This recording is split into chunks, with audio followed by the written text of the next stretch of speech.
Hello, my name is Pauline Olesen. I am a fused glass artist and I live on Piers Island, and this is my studio where we are right now. With fusing glass, you work entirely in a kiln, but you can do it two ways. You can do it fusing, and you can also do casting.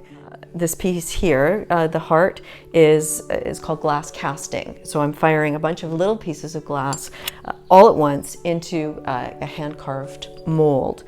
This bowl is fused and slumped, so that requires two firings. The first firing is where your design, all your pieces become one, and then the second firing is when you're asking the glass to take a shape. You're firing at a lower, slower temperature, and it takes the shape of whatever you place it in.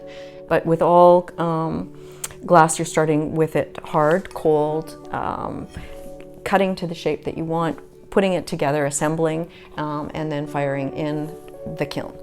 I was just going to cut a couple pieces of glass for you, just so that you can see. First time I cut glass, I was afraid of it, and I wore gloves and everything, but it's actually quite easy to do. You start on one edge, and when you hear that sound, you know that you've got a good cut. Just follow across the edge, and hopefully I've got a good cut.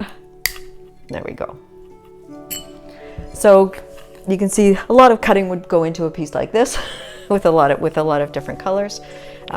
You do a design. I'll often work on paper, and then lay up the pieces, and then it all goes into the kiln. The firing process will probably take about 14 hours, and then you have to wait for it to cool, and then you can take it out and go to whatever your next step is.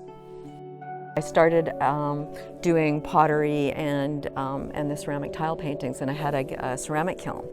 And then I did, it was a recipe in an Australian ceramics magazine for using plate glass. So plate glass from a window, which I discovered that window glass ends up in the landfill. It doesn't get recycled like bottle glass. So this felt like a really nice thing to do. So I started out doing these wild kind of sculptures. And then I wanted to add color, and then once I did that, I was hooked. So I had to get rid of my ceramic kiln. Thanks so much for watching. I love working with glass, and I'm glad that I was able to share a little bit of that with you, and I hope you've learned something. And if you'd like to learn more or see more of my work, if you could visit www.paulineolesen.com. And thank you very much for watching.